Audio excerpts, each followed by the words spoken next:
உள்ளூர் முதல் உலகம் வரை நாட்டு நடப்பு நிகழ்வில் அடுத்த செய்தி என்ன அப்படின்னு பார்த்தீங்கன்னா, இன்றைக்கி பத்திரிகையில் முக்கியமான செய்தி நீட் தேர்வு. அதாவது எம்பிபிஎஸ் நீட் தேர்வு, யூஜி எம்பிபிஎஸ் இருக்குது, இளநிலை மருத்துவ படிப்புக்கான நுழைவுத் தேர்வு வந்து என்டிஏ நடத்துது. நேஷ்னல் டெஸ்டிங் ஏஜென்சி, தேசிய தேர்வு முகமை அப்படிங்கிறது டெல்லியில் இருக்குது. போன வருஷம் நடந்த நீட்டில் பல குளறுபடிகள் 440 பேருக்கு மட்டும் வந்து உச்சநீதிமன்றத்தில் மனு தொடுத்திருந்தாங்க. ஆள் மாறாட்டம், வினாத்தாள் கசிவு, இந்த பீகார், உத்தரப்பிரதேச, குஜராத் போன்ற பல மாநிலங்களில் இதற்கான விசாரணை தொடங்கி நிறைய பேர்த்த வந்து கைதெல்லாம் செஞ்சாங்கன்னு வச்சுக்கோங்களேன். அப்போ இது தொடர்பான வழக்கு விசாரணை உச்சநீதிமன்றத்தில் போச்சு. அப்போ இது வந்து என்டிஏ வந்து ஒரு கமிஷன் அமைச்சாங்க. அதாவது முன்னாள் இஸ்ரோ தலைவர் ராதாகிருஷ்ணன் தலைமையில் ஒரு கமிட்டி அமைச்சு அவங்க வந்து நாடு முழுவதும் பல இடத்துல கருத்துக்கள்லாம் கேட்டுட்டு ஒரு 3500 பக்கங்கள் கொண்ட ஒரு அறிக்கையை வந்து என்டிஏட்ட சமர்ப்பிச்சாங்க. அந்த இதில் முக்கியமான கமிட்டி என்ன, அந்த கமிட்டியோட பரிந்துரை என்ன அப்படின்னு பார்த்தீங்கன்னா, இதை வந்து ஆன்லைனில் நடத்தணும், அதாவது பேப்பரில் நடத்தக்கூடாது. அதாவது ராதாகிருஷ்ணன், இஸ்ரோவோட தலைவர், முன்னாள் தலைவர் ராதாகிருஷ்ணனுடைய பரிந்துரை முக்கியமானது அப்படின்னா, பேப்பரில் நடத்தக்கூடாது, ஆன்லைனில் ஆஃப்லைன் நடத்தக்கூடாது, ஆன்லைனில் நடத்தணும். அதே மாதிரி இந்த தேர்வை வந்து ஐஐடி ஜேஇ மாதிரி 2 கட்டமாக, அதாவது நிறையா அறிக்கை இது கொடுத்துருக்காங்க, அது முக்கியமானது மட்டும் நான் சொல்கிறேன். 2 கட்டமாக நடத்தணும். அதாவது ஐஐடி ஜேஇ மாதிரி பல கட்டங்கள் நடத்துங்க, ஏன் சிங்கிள் பேஸாக நடத்துகிறீங்க அப்படின்னு அது ஒன்று.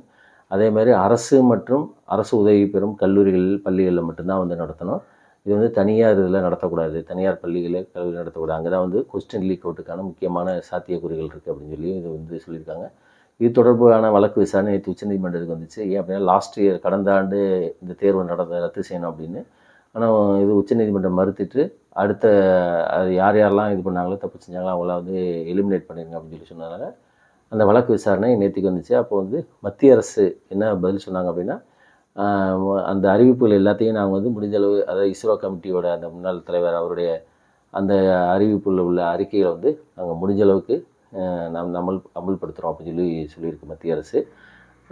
எப்பயுமே டிசம்பர் எண்டில் மே மாதம் முதல் வாரம் நடத்தக்கூடிய அந்த நீட் தேர்வுக்கான அறிவிப்பு வரும். ஆனால் இந்த வரைக்கும் வரல. ஜனவரி ஆயிடுச்சு, இன்றைக்கி தேதி 3 ஆயிடுச்சு. விரைவில் வரும் அப்படின்னு சொல்லி மத்திய கல்வித்துறை அமைச்சர் சொல்லியிருக்காரு. பொறுத்திருந்து பார்ப்போம் இந்த வருஷம் எப்படி தேர்வு, எதில் ஆன்லைனா ஆஃப்லைனா. மாணவர்கள் வந்து தேர்வு சிவியராக ப்ரிப்பேர் பண்ணுறவங்க, அவங்களுக்கும் ஒரு ஆன்சிட்டியாக இருக்குது, அதாவது ஈகராக இருக்கிறாங்க.